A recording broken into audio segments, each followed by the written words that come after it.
¿Qué es el conocimiento? El conocimiento no es solo una recopilación de hechos, es una interpretación filosófica del mundo. Antes de entender un objeto, debemos observarlo con atención. Solo después de una descripción precisa podemos empezar a filosofar sobre él. Este proceso se basa en una relación, el sujeto que conoce y el objeto que es conocido. El sujeto solo es sujeto en relación con un objeto, y el objeto solo existe como tal para un sujeto. Ambos se definen mutuamente. El conocimiento, entonces, es una correlación entre el sujeto y el objeto, pero no se trata de conocer la realidad del objeto, sino la imagen que el sujeto crea de él. Esta imagen es una construcción que involucra la psicología del sujeto y la lógica de su razonamiento. El conocimiento es, por tanto, una salida del sujeto hacia el objeto, una invasión en su esfera y una captura de sus propiedades, pero al final solo conocemos una imagen del objeto, no el objeto como tal. A lo largo de la historia, los filósofos han planteado diferentes maneras de entender el conocimiento. Aquí vemos algunas posibilidades. Dogmatismo. El conocimiento es algo que todos poseemos sin cuestionarlo. Según Kant, la inteligencia humana puede conocer la verdad con plena certeza, sin necesidad de fundamentarla contra la realidad. Criticismo. Aquí no debemos aceptar nada sin cuestionarlo. El conocimiento es limitado y debemos investigar, preguntar el porqué de todo y buscar la justificación de lo que creemos. Relativismo. En esta perspectiva no hay verdades absolutas. El conocimiento depende de factores externos y varía según el contexto. Pragmatismo. No busca una verdad universal, sino una que sea útil. El conocimiento tiene valor si se puede aplicar de manera práctica en la vida cotidiana. Escepticismo. Aquí no hay conocimiento verdadero ni universal. Solo podemos decir lo que es probable, no lo que es absolutamente cierto. Los filósofos también han propuesto soluciones metafísicas para vincular el conocimiento con la realidad. Vamos a ver algunas. Realismo sostiene que existen objetos reales e independientes de nuestra conciencia. El conocimiento es un encuentro con una realidad objetiva. Fenomenalismo propone que no conocemos las cosas como son, sino como nos aparecen. El mundo que conocemos está formado por nuestra conciencia. Idealismo. En esta teoría, el objeto del conocimiento no existe independientemente de nuestra mente. Es una construcción de la conciencia, ya sea de forma subjetiva o lógica. Ahora, en la solución del conocimiento, el filósofo Gessen propone una solución intermedia.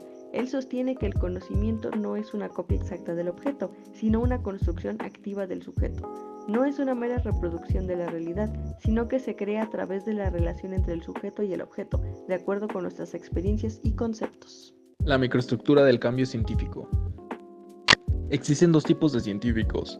Veteranos respaldan el consenso de los aprendices. Aprendices aprenden de los veteranos y se integran a la comunidad científica. En la práctica individual cada científico tiene su forma de trabajar. En el consenso los científicos trabajan en conjunto para alcanzar acuerdos. Limitaciones. Tamaño de memoria, restricciones en la capacidad de procesamiento, carga teórica de la percepción, dificultad para alcanzar acuerdos. Preguntas significativas. No todas las preguntas son igualmente importantes, algunas preguntas se descartan por presupuestos falsos. Metas cognitivas. Mejorar el bienestar cognitivo de la comunidad y alcanzar a metas a largo plazo. Positivismo lógico, movimiento filosófico que surgió en el Círculo de Viena en la década de 1920. También es conocido como empirismo lógico. Impactos.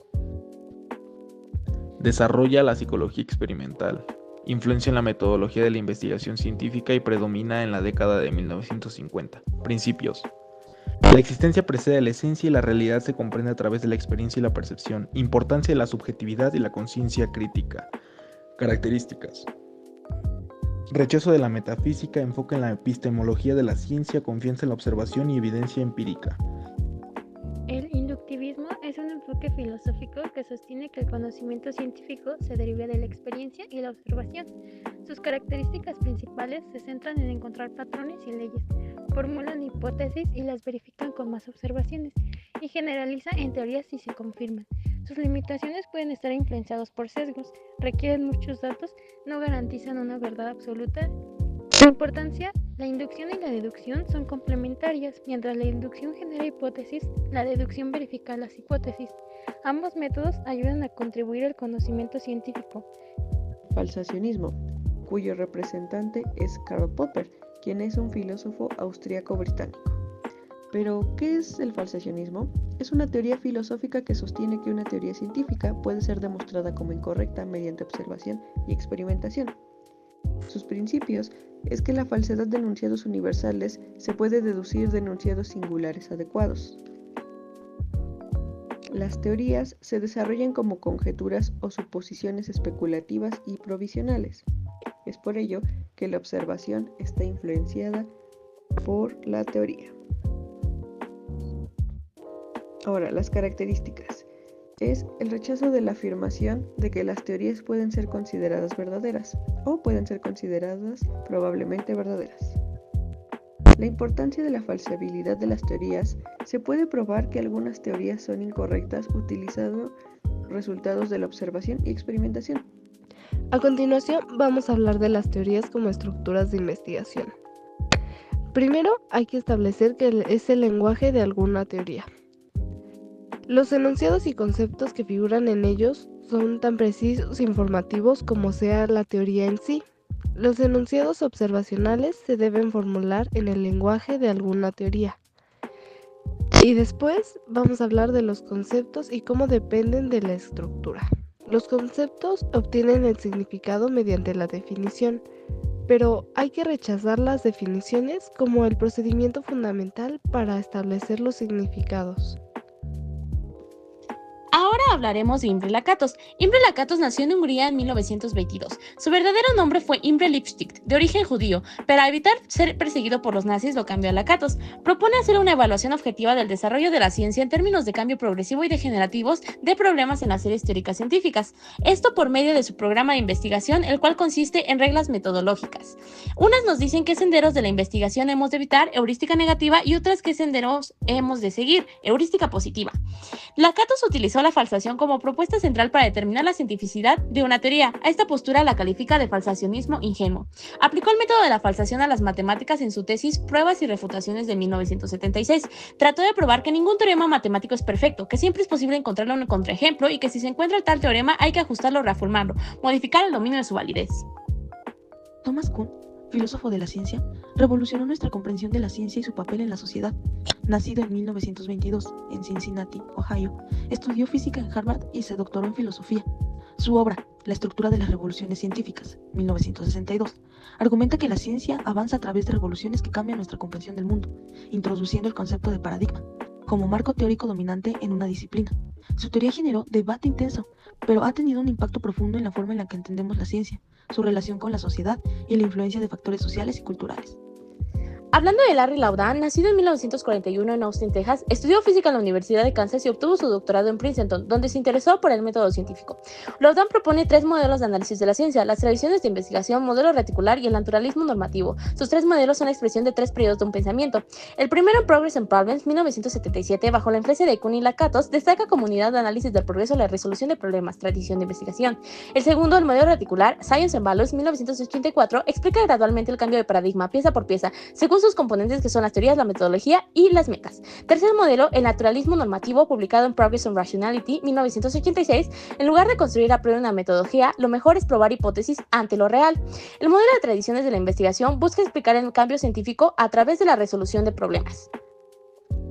Alfred Binet es presentado como un investigador que buscaba ir más allá de las medidas fisiológicas propuestas por Francis Galton, centrándose en las operaciones mentales superiores. Binet se dio cuenta de que la inteligencia no se limitaba a memorizar fechas o repetir información. Para él, la inteligencia era la capacidad de razonar, resolver problemas y adaptarse a nuevas situaciones. Desarrolló las primeras pruebas para evaluar estas habilidades, centrándose en capacidades como la memoria, el juicio y la comprensión. Binet introdujo el concepto de edad mental, y esta idea le permitió comparar el desarrollo de un niño con sus compañeros y detectar posibles dificultades de aprendizaje. A partir del concepto de edad mental, se desarrolló el coeficiente intelectual o CI. El CI es un número que indica el nivel de inteligencia de una persona en comparación con sus compañeros de edad. Un CI de 100 se considera promedio, mientras que un CI superior o inferior a 100 indica una capacidad intelectual por encima o por debajo de la media. El trabajo de Binet sentó las bases para el desarrollo de las pruebas de inteligencia modernas. Hoy en día, estas pruebas se utilizan en todo el mundo para evaluar a niños, adolescentes y adultos. Aunque el concepto de CI ha evolucionado, el legado de Binet sigue siendo fundamental para nuestra comprensión de la inteligencia. La teoría de las inteligencias múltiples rechaza el concepto tradicional de inteligencia y los métodos para medirla. El objetivo de Gardner con la teoría de las inteligencias múltiples fue convertir la palabra inteligencia en una palabra plural y describir al mismo tiempo las capacidades humanas distintas en función a la inteligencia. Gardner define la inteligencia como un conjunto de capacidades cognitivas independientes y relacionadas entre sí. Esto quiere decir que permite a las personas resolver problemas, crear productos valiosos en la cultura y destacar en diferentes áreas de la vida.